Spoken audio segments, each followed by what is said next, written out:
I hereby open the session. Mr. Doctoral Candidate, the Board of the Conferral of Doctor Degrees of Utrecht University now grants you the opportunity to defend your dissertation in public. I invite the first opponent to speak, and that is Professor Van der Pol, Professor of Neuromuscular Disease in Children here in Utrecht. So the floor is yours. Thank you very much. Dear candidate, to start with, I would like to congratulate you with finishing your thesis. You're a quite uncommon candidate, both in age and maybe also in background, with very long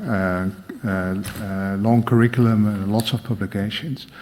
And of course, a topic as a specialist in neuromuscular diseases I encounter, but not in the way that you describe it. And I was, to start with, struck by the fact that you describe a prevalence of 68% of scoliosis in over 60-year-olds. And I was just wondering, how do you look at this prevalence? Is this a disease, or should we just regard it as one of the many uncomfortable facts of aging? Hogeleder, dear opponent, the question is very appropriate in terms that spinal deformities are a condition that can lead to a reduction of the quality of life, and not all the cases are connected to this reduction of quality of life, this impairment of quality of life. Literature maybe can seem a little bit weird given these numbers, because we know that most of the people of that age are not so damaged by any kind of structural problem in their spine. The definition given in the paper was that the curve has to be at least 10 degrees for the definition of degenerative scoliosis. So that's how it was determined, that prevalence. And the data that we can find in literature report a progressive increase of the prevalence of scoliosis decades after decades, because to the idiopathic forms that develop during adolescence, there are the degenerative forms that develop further during the life. So one point is that not back to my question, would you regard it as a disease? Or? I was going to the point. Yeah. Not always, but the problem is that because it's not always, it's pathologic. It's called a pathology. So yes, it's a disease somehow, but it's not always symptomatic. The point is that it can be quickly progressive, and with this progression, it can lead to an impairment of the quality of life, an alteration of the balance of the spine, with a flexed posture, and this can affect a lot the quality of life of patients. So, okay, yes. Thank you very much. Of course, that was what I was hoping for. And of course, some of the other opponents will probably address the solutions you have. But let's make a large leap in your thesis to page 243. And you know that was actually the only page I felt really comfortable, because you're referring to genetic treatments for scoliosis.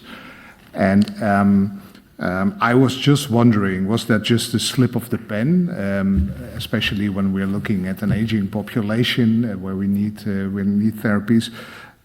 I was just wondering, this is not a realistic option for the aging patient with a scoliosis, would you think? So you're meaning about the genetic treatments? You were Yes. asking about genetic treatments. So today there are not genetic treatments available. There's a lot of studies going on in back pain, but not that much in scoliosis and spinal deformities. We know that there is some genetic predisposition, especially for the idiopathic forms. So it's possible that one day we will develop some genetic treatment. Then there's a big part that is more biomechanics, and probably genetics is not enough to address biomechanics. I was hoping for this answer, that you know it is more multifactorial than that we can pinpoint it on one specific alteration. Absolutely, it's multifactorial, yes. and largely unknown, I would say. Okay.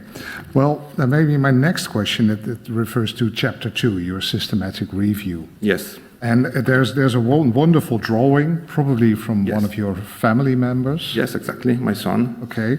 Well, thank you very much for that. But I was just wondering, you described that let's say the quality of these studies you included is low in general. Yes. We agree Yes. on that, right? Yes. Yes. Well, then maybe an important question is, to what extent do you actually believe the different patterns of pain you describe in the paper? Is that something that you use in practice, that you think is really a way to distinguish patients? I think that some of the information coming from that systematic review are interesting and are consistent with what I see in everyday clinical practice, like the pain being more asymmetric in patients with scoliosis compared to non-specific low back pain, usually located at the level of the prominence or in the concave side. More doubts may be about the radiating pain. I spoke with colleagues and not everybody agree with what is described in our findings, but being a systematic review, we just put together the data that we found. So I think that you stand with your thought that there are two types of patients with the lower back pain that are distinguishing. Probably even more. Even more. I mean, low back pain is a big mystery still now. We are still trying to understand the etiology and the subgroups. So scoliosis is one of the possible subgroups. One point, and probably this is a confounder in every paper, is that there can be common low back pain, non-specific low back pain in the patients with scoliosis. Like, it's not necessarily that kind of pain. So in clinical practice, we try to look for pain during standing, long standing, increasing during the night compared to the morning. These are signs of the difficulty of the patients in standing, keeping the upright position. And we think this is connected to scoliosis, while other kind of pains like laying down or whatever, not so specific for scoliosis probably. Okay, thank you very much for your answer. I would have loved to ask you, with the timeline of your thesis, whether the interventions were actually performed in patients with specific phenotype that you described, but that is maybe for some later discussion we have on the data. Undoubtedly, there are many, many more questions. Yeah, thank you very much for your answers. Thank you very much, Professor Volle-Pool. Now, the discussion will be continued by a guest from outside Utrecht, who very welcome to Professor Willems from Utrecht University. He is a professor of integrated spinal care. Professor Willems. Thank you. Thanks for the invitation and my congratulations to you for this nice thesis and nice work over the years. My first question would be about the systematic review, as discussed previously. Chapter 2. It's about back pain and types of back pain in patients with scoliosis. And looking at your research, you also had associated features, as you call it, and you listed, for example, osteoporosis. And my question is, why did you use that? Because what's the relation between osteoporosis and the type of pain in this patient category? Leader, dear opponent, the role of osteoporosis in scoliosis is limited to the forms that AB classifies as type 3B, which are scoliosis connected to osteoporosis. So you can have a degenerative secondary scoliosis due to a vertebral fracture connected to osteoporosis, or you can have an idiopathic or another degenerative scoliosis in which you can have also this metabolic problem and develop also a fracture. So that's the connection mainly. Okay, so vertebral fractures here, that wouldn't that have been a more logical factor to include? Sorry? Vertebral fracture. Yes. Because of the osteoporosis, because that's an explanation for the pain, I guess, and also for the scoliosis. So osteoporosis itself, it's not causing back pain as far as we know. In case there is a fracture, there is a pain, and this can be a factor aggravating the evolution and the progression of a scoliosis, whatever the original cause. That seems logical, yes. Now, my second question would be,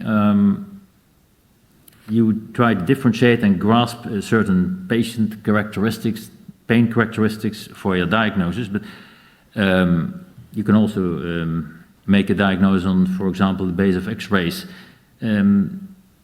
How reliable is this categorization of patients by these patient characteristics?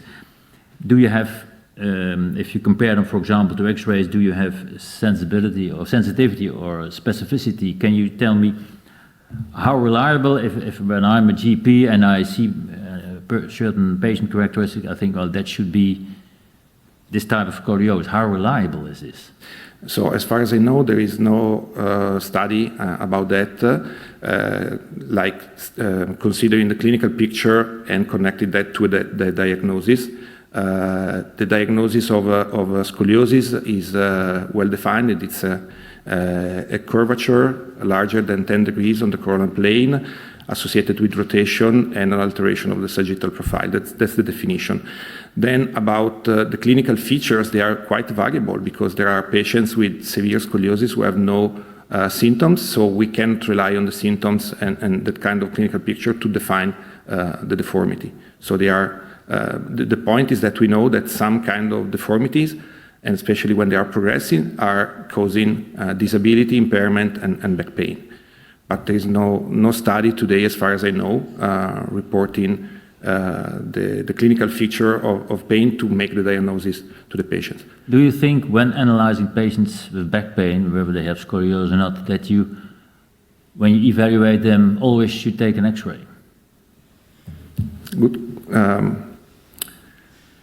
I'm used to work with spinal deformities, so my perspective is always looking also for spinal deformities, and so I ask frequently for X-rays, but not always, because we know that acute low back pain is self-healing and doesn't need any kind of evaluation further than a good clinical evaluation, which is frequently missing in real clinical practice. So if you have an acute patient, you should have a good clinical examination, take the history of the patient, and if you are a GP, you already should know a lot about your patient, and that would be enough to rule out the most of the clinical pictures. And then usually scoliosis doesn't give this kind of acute low back pain. It's more a chronic and persistent or recurrent low back pain, the one connected to scoliosis. So I would say I ask a lot of, it's my main exam more than MRIs, but it's not always needed. Okay. Then I have one question about, you also considered Congress abstracts. Now, they are often incomplete, they have no quality analysis, and if they are good, they always will be followed by a published paper. So why did you consider for this review Congress abstracts? Because it's tricky to answer the question of the review, and I wanted to gather all the evidence available. Then we know the quality is different in a Congress abstract than other things, but I think that good ideas can come, many good ideas are coming from congresses. I could add that I know the author that published other papers, and I know that he's doing research in a very rigorous way, and he had just problems in publishing, I don't know exactly why, but I think he's a reliable author. And then, I mean, the role is also to inform the scientific community and the clinicians about what do we know, and then the quality assessment will tell you, you know, the level of confidence that you can have in the findings. So it's better to add, in my opinion, it's better to add a Congress abstract just to put it into the attention of the scientific community than ignoring it. Yeah, do you think systematic review that you always need a quality analysis, or? Sorry? Do you think that a systematic review always should have a quality analysis of the papers? Yes. Well, it's not my, it should be like that. Yeah, yeah. There are guidelines, I mean, for that. It's not my... No. Guidelines are stating that in a systematic review you should do a grading on the quality of evidence and assess the quality of evidence of the papers, the methodological quality of the papers. And then according to that, you define the level of evidence coming from your systematic review. Do I have time? Or? Very short questions. Yeah. I was wondering, this is about chapter 5, the peak scoliosis brace. You told wear it between 2 to 4 hours a day. I think it's rather arbitrary, but then again, how do you know that they wore it indeed at least 2 hours per day? How did you check that they followed the protocol. Yes, so it's a common issue in any kind of brace treatment to have not enough objective data about compliance of patients. Now for kids we have sensors, and we have been the first center using systematically sensors for kids in custom-made brace. For adults it's different because they wouldn't pay for such a monitor, so it's problematic to do that. So in real clinical practice, you cannot do that. In research, yes, you could do that because the authors can pay for that. Being a tool designed to help the quality of life and improve the quality of life, improve pain, we thought that the reliability of the reported dosage, the reported compliance would have been enough. For sure, if you want to have stronger studies in the future, whatever with the tool we are using, off the shell or custom-made braces, it will be important to have sensors. That's absolutely true.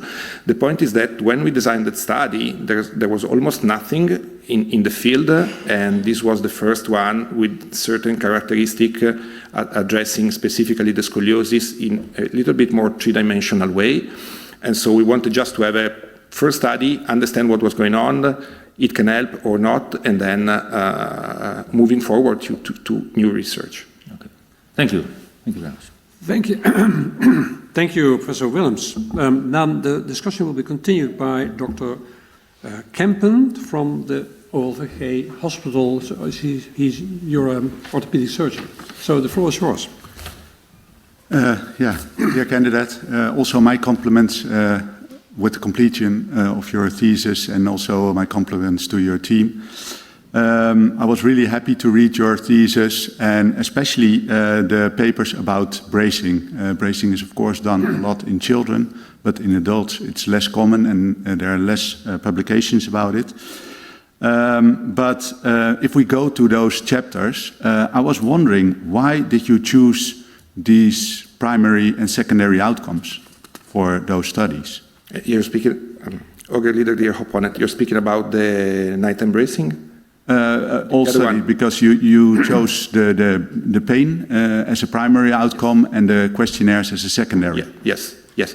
So we selected a group of patients that are basically experiencing significant pain, restrictions in their everyday life, so loss of function. Pain, it's a main goal for sure in these patients. It's not the only one.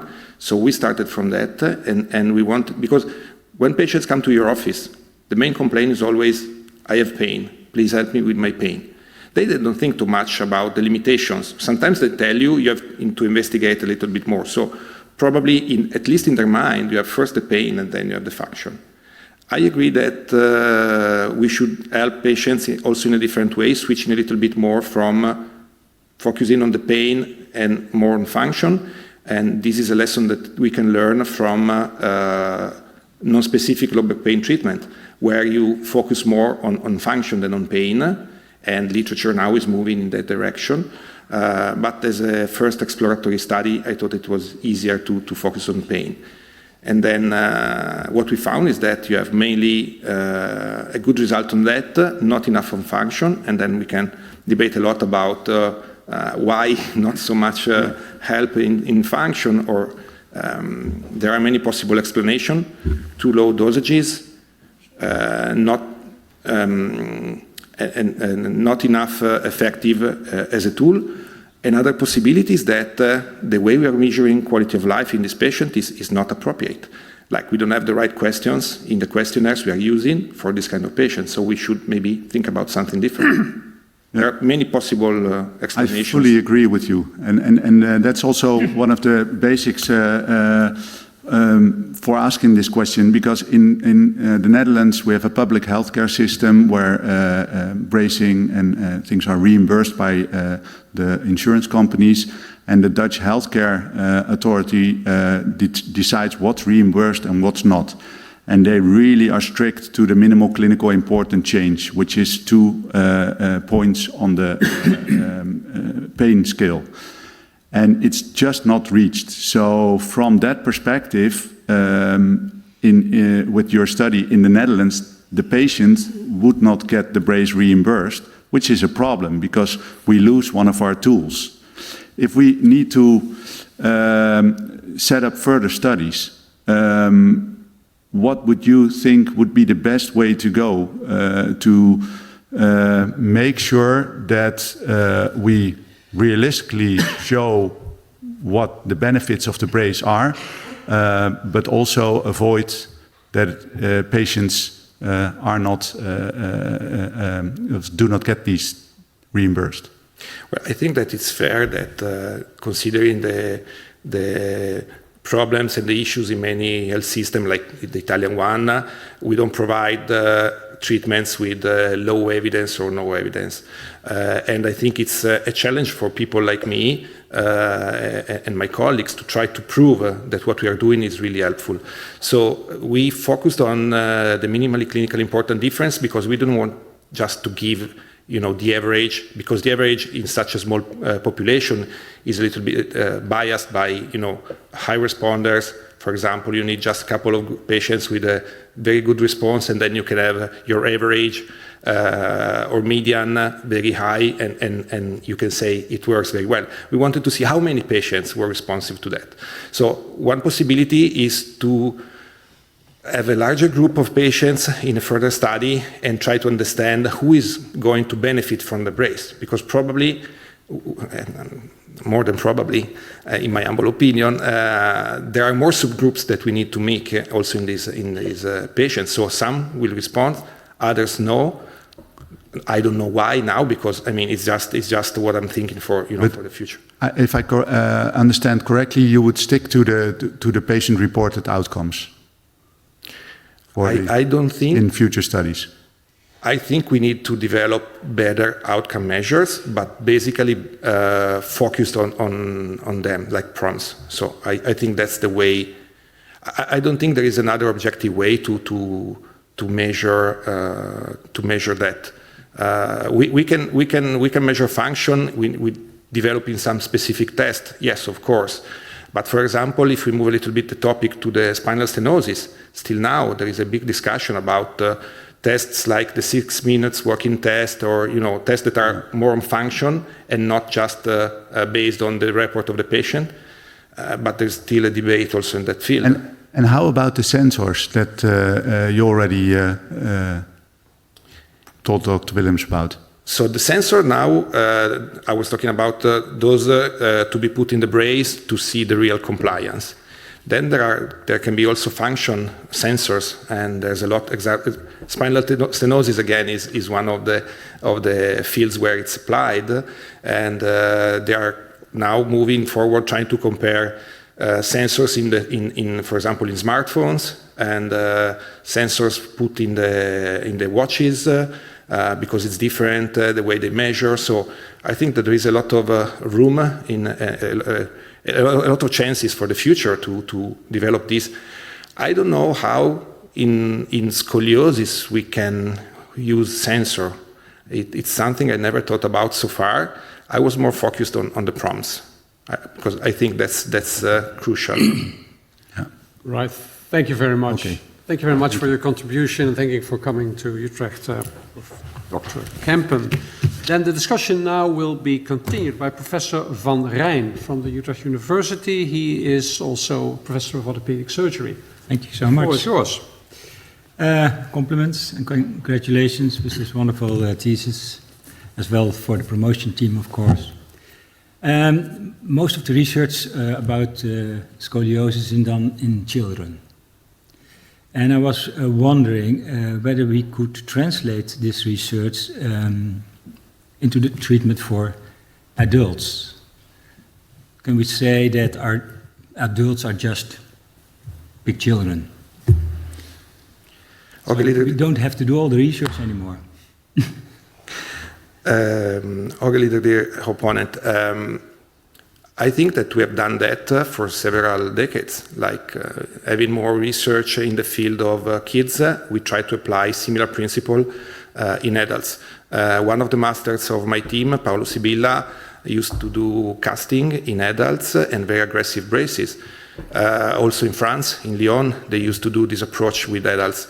And this was really taken from the experience in kids.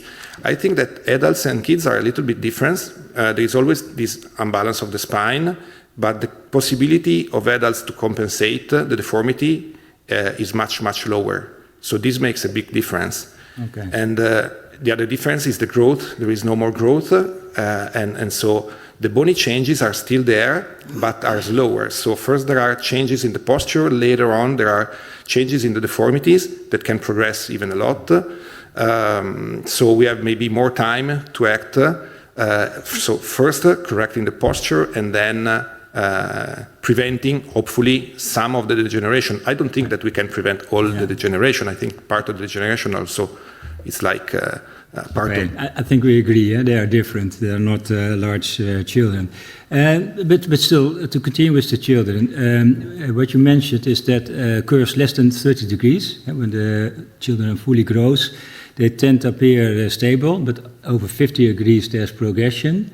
In the case of a child, 35 degrees curve in lumbar area, do you think we should monitor them into adults? Should we see them every 3-4 years? And why? And can we start early treatment? What's your idea about that?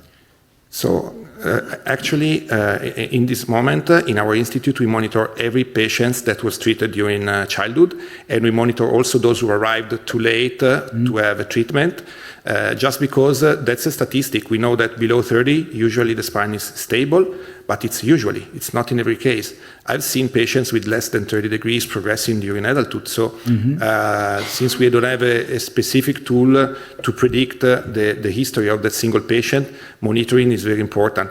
It's like the same like taking the blood pressure or some blood exams as a routine screening for everybody. Sorry to interrupt, but is it not some kind of form of medicalization? Shouldn't we just wait till there are complaints? Because we start treatment when there are complaints, and not before that.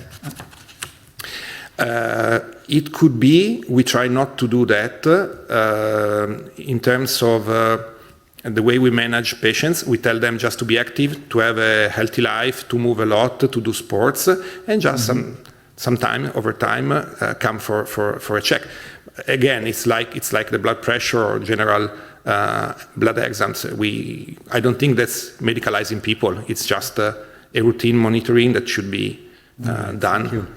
Another question. For instance, you have a 65-year-old woman with back pain, with some leg pain.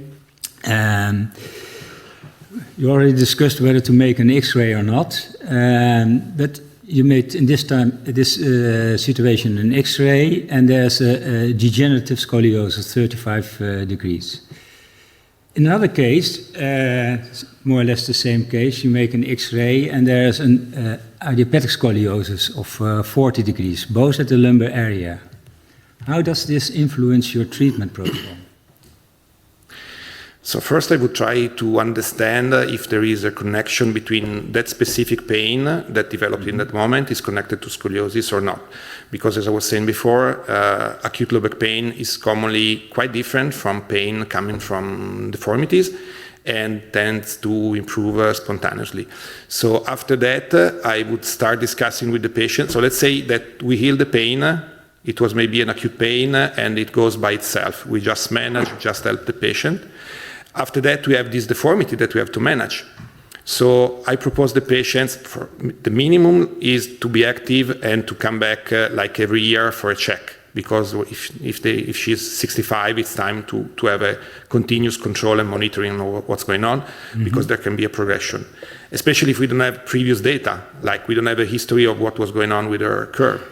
Because many patients, they have no information, so maybe they were treated during adolescence, but then they forgot everything, they throw away their films and whatever, and we know nothing. The other options would be to start some specific exercises in terms of prevention, if the patient wants. So these for me are the two main options today, like staying active and monitoring or adding some specific exercises. Maybe a last question about the exercises, because Very short one. very short one. You can have a short answer. You mentioned that you making X-rays, laying down, No. Not lay down, standing. Standing X-rays, but also that you can make X-rays laying down, and that there's a difference between those X-rays. Yes. And that gives a bit idea how flexible or the elasticity of the spine. How does that influence your treatment? Maybe it's not a short answer for that. No, it's short. Try to make it short. It's short because we are not used to do that, and I must be frank, I don't know what we could do with that kind of information because we are not used to do that. All right, thank you so much. Well, thank you very much, Professor Van Rijn. Then the discussion will be continued by Professor Rosenberg. He's also a Utrecht professor of maxillofacial surgery. Thank you very much, Mr. Director. Thank you. Dear candidate, congratulations with your interesting manuscript, and these congratulations are also, of course, for your promotion team, your family, and I think your friends who are mainly in Italy now, I presume. As I'm not a spinal surgeon, but a maxillofacial surgeon, I would like to have some discussion with you of similarities between your specialty and another dental specialty, orthodontics, which is going a lot about timing. Bracing or splinting, as it is called by orthodontists, on the one hand is you also have the operative therapy, and we quite often combine this, and I actually missed that in your manuscript. I would have thought when I saw the manuscript that you have put some words to the operative therapy or combine the things. What is the reason why you did not do that? Opponent, the main reason is that I wanted to focus on the rehabilitation of these patients, which is actually my specialty. I'm a physiatrist, so my tools really are the conservative ones: exercises, bracing, manual therapy. I think it's important to have a good collaboration with surgeons, and the point is that this is a team approach. It's not a single-man show, and so we need a big team, and according to the patients, you need different members in your team. Yeah. You don't need the whole team for all the patients. So when I have a surgical case, like the one that was presented before, 65 years old, in pain, maybe if it's a persistent pain with a significant impairment and maybe a progression, the discussion about surgery would be very important with that patient. I understand. So you just discussed a couple of minutes ago with my right neighbor about chapter 5 and chapter 7. And when I go to that chapter, I see that you performed a pilot study in which you concluded that the worst pain, back pain and leg pain, but especially the worst pain, significantly improved. From 7.15 to 5.8, 6.5 to 5.5, etc.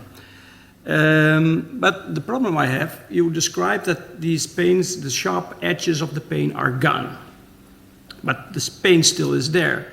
So in the Netherlands, patients would come back and say, well, thank you very much for the splint, but I still have pain. What is, for the patient, your strategy, not the scientific part, as you just discussed? When it happens, I try to focus more on the improvements on the quality of life. I know that in that paper there are not that big changes in the quality of life, but maybe that specific patient, we can discuss about how the life of this patient changed. Like, can you walk? How? Because the disability index stays the same. So the patient, I think, feel that nothing changed. I know. I think it's different what they feel and what they write in the questionnaires. Because sometimes I've seen patients who are really unhappy. One specific case. This patient is one of those included in one of those studies. She has been treated for like 3-4 years, and we had been collecting the OSWES-3 and the SRS-22 every time. And if you just check from one assessment to the other every 6 months, you see almost no change, like very, very, very small changes. But if you put them one after the other, you see that there was an incredible trend toward improvement. So in 3 years, this patient... How do you measure the improvement? Is that It was the questionnaire, with the questionnaire. And then, based on that, I showed the data to my patient because she was unhappy. Because the changes for her were so small from one moment to the other that she didn't even perceive. But I discussed with her, sir, let's speak about how you were when we first met. And she started thinking, oh yes, it was totally different. It was much, much worse. So sometimes it's the way they look at their life, the expectations that guide their answers, or other times I've seen... you say you need a lot of patience. No, I'm not saying that. I'm saying that sometimes the changes are small and they need more time to be evident, the changes, and to impact the quality of life. Other times is their perception. We know the recall bias in every kind of research. And here I think that can be a recall bias for these patients because if they are not totally healed, they can be very unhappy even if the function has improved a lot. And I've seen couples where the partner was presented the assessment and would say, oh, but remember that 1 year ago you couldn't do that and that and that, or maybe you're assuming much less drugs or whatever. So sometimes for me it's more a recall bias than I understand. So we go to chapter 7. You compare nighttime bracing with daytime bracing. And in daytime bracing you use prefabricated braces, and they are used 2 to 4 hours during day. And the TLSO, when I pronounce it correctly, is a nighttime brace used for 7 to 8 hours. Yes. So more than twice as much. What do you think? Is this comparison not skewed by the number of hours you used? What do you actually measure? So the point is that we don't know how to manage these patients with a brace in an effective way. We don't know the dosage need. No, that's not the question. The question is, what do we measure here? Well, we measured 2 different protocols. We measured 2 different approaches, and the idea behind the nighttime bracing was to develop a different approach because there is a discussion going on in the scientific world, and the specific of the spine, about bracing or not bracing adults with deformities or back pain. Because some are saying that the brace would reduce the strength of the muscles.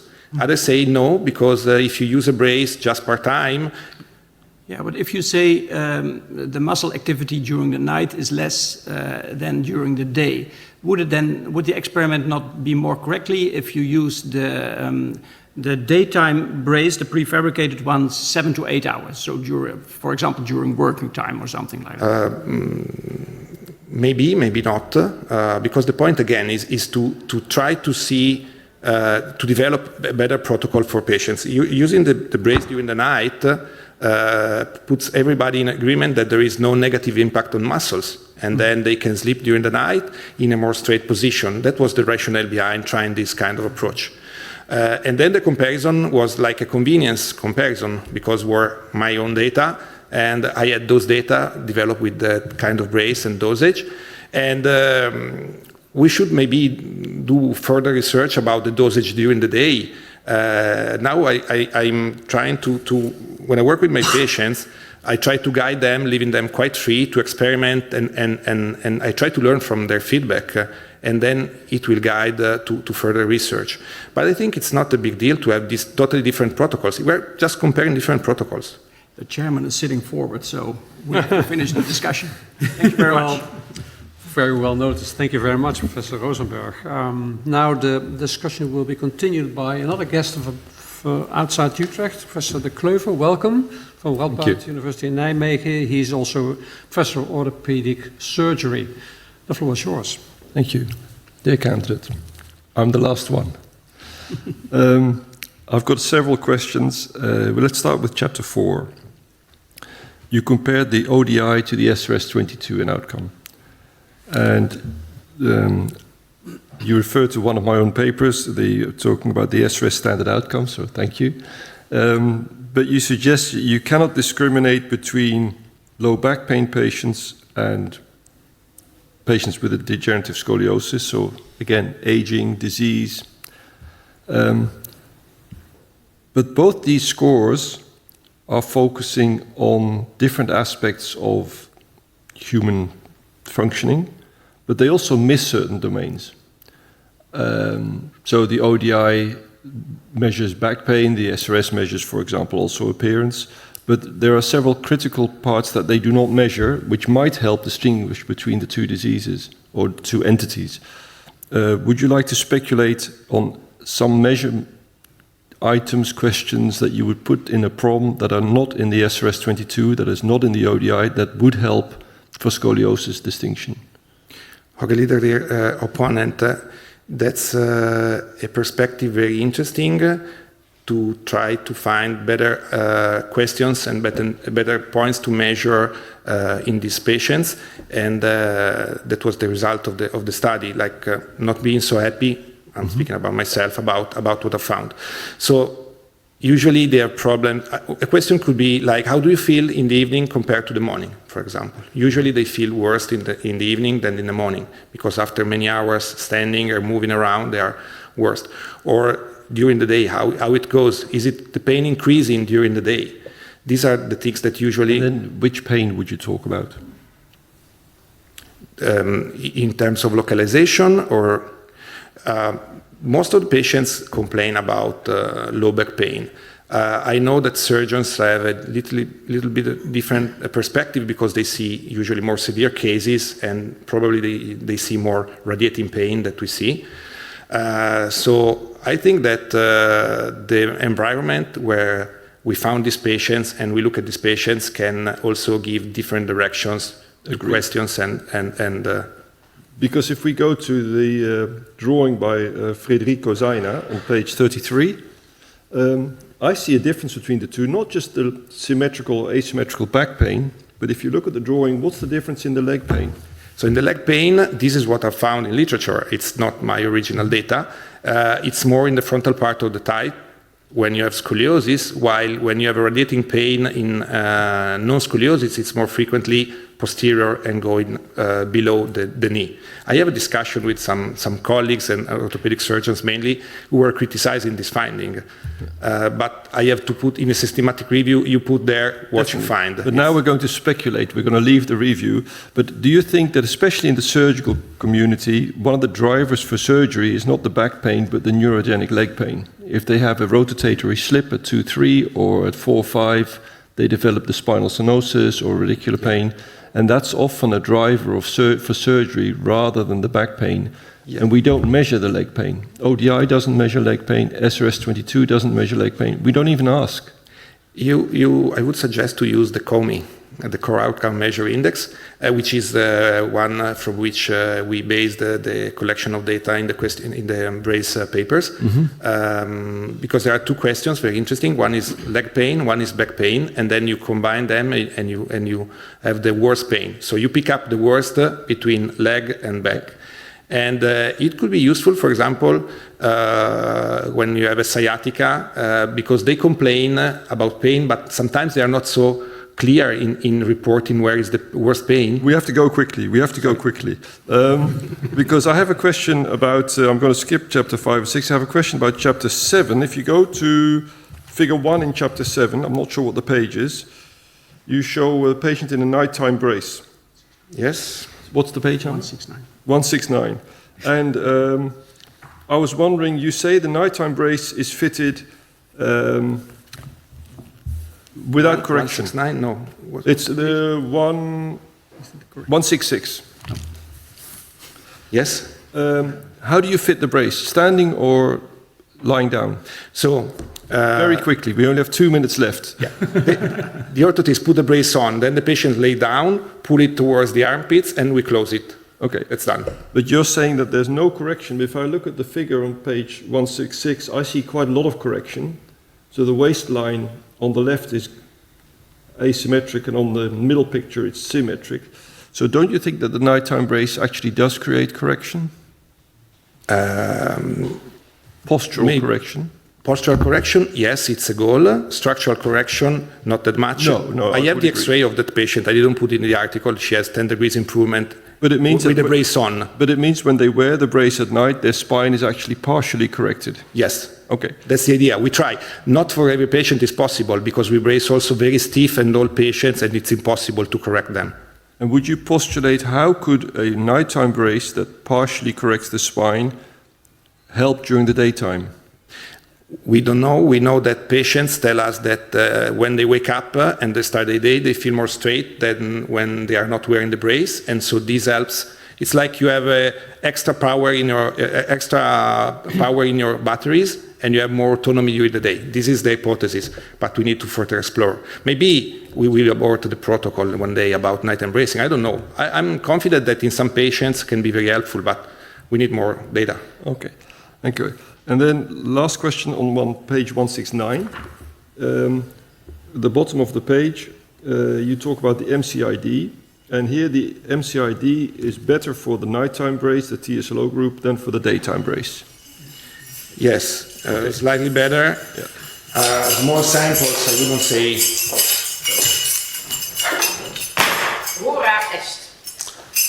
Thank you, Professor. I won't finish my question. Thank you. No, you're not allowed. The committee will now withdraw for further deliberation and the session is adjourned.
I hereby reopen the session. Mr. Doctoral Candidate, this committee, installed by the Board of the Conferral of Doctoral Degrees, has considered your dissertation and has heard your defense. The committee has decided to confer on you the title of Doctor. I now kindly ask the Supervisor, Professor Kastelein, to invest you with the honors in a traditional fashion. It's okay. By virtue of the authorities conferred on us by law and according to the decision of the Board for the conferral of doctoral degrees present at this session, I hereby confer upon you, Fabio Zaina, the doctoral degree to which are attached all rights and obligations towards science and society as laid down by law and custom. Do you promise always to perform your duties according to the principles of academic integrity, honestly and scrupulously, critically and transparently, and independently and impartially? I promise. Then I present you with a diploma signed by the rector, supervisors and co-supervisors and bearing the great seal of Utrecht University. I'll give that to you first and then we shake hands. Thank you. Oh yeah, we have to do that again. Yeah, exactly, well done. Yeah. Okay, you can stand back. So now this is the end of the formal session, and I will say and gladly say some informal and personal words to you, Fabio Zaina. It's a pleasure for me and indeed also an honor to be the first one to congratulate you on this honor and on this professional academic title that you deserve today with your beautiful manuscript, but also with the very thorough and very good defense that you did today. Now, in the Netherlands, we would not call you a PhD, which is your official international title from now on, but we would call you zeer geleerde heer. And I would like to hear you pronounce that, please. Yes, excellent. So we are talking about PhD, and zeer geleerd means much learned. Before you came into this room, you were learned, and now you are much learned. And the next step on the ladder of academic titles is highly learned. And considering the speed with which you moved from learned to much learned, I would expect to be the next step not much longer maybe.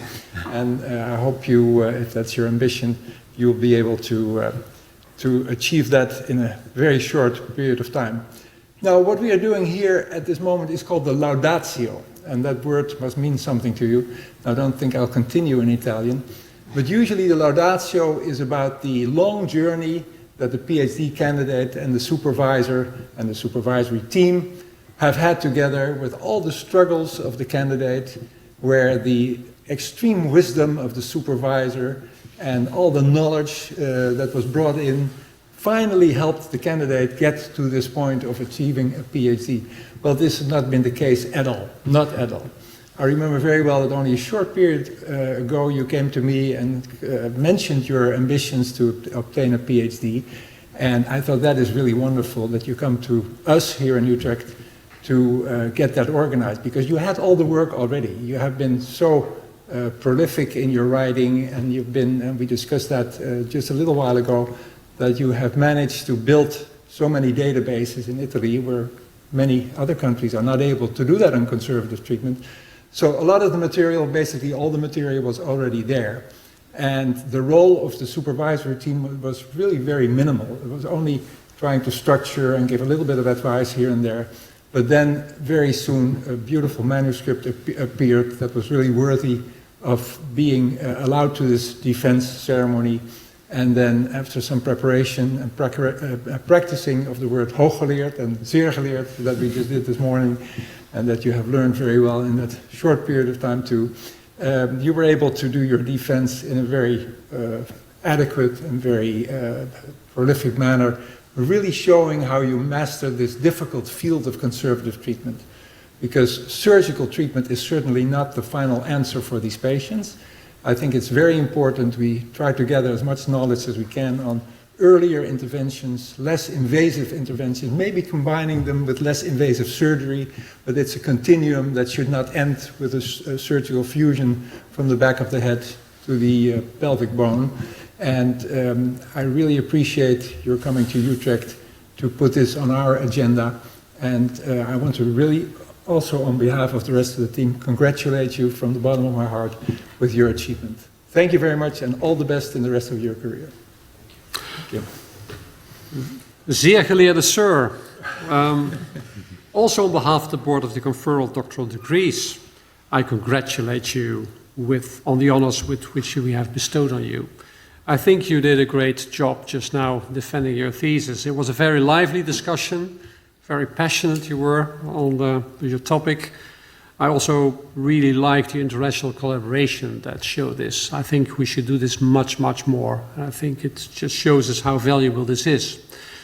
As a family doctor, I also really appreciated that you don't like to just make an X-ray every time somebody comes with acute lower back pain. And I also really appreciated the fact that you disconnected complaints with abnormalities that we see on X-rays. That really, I think it showed that you probably could also be quite a good family doctor on lower back pain. So really well done. You also passed the Dutch lesson that was just bestowed on you. That was a bit unexpected maybe, but you really did that also very well. Your family also helped you in this thesis. That was also very nice to see. So I also congratulate your family with this really honor and your friends. And here I hereby conclude the session. I hope you have a very wonderful day.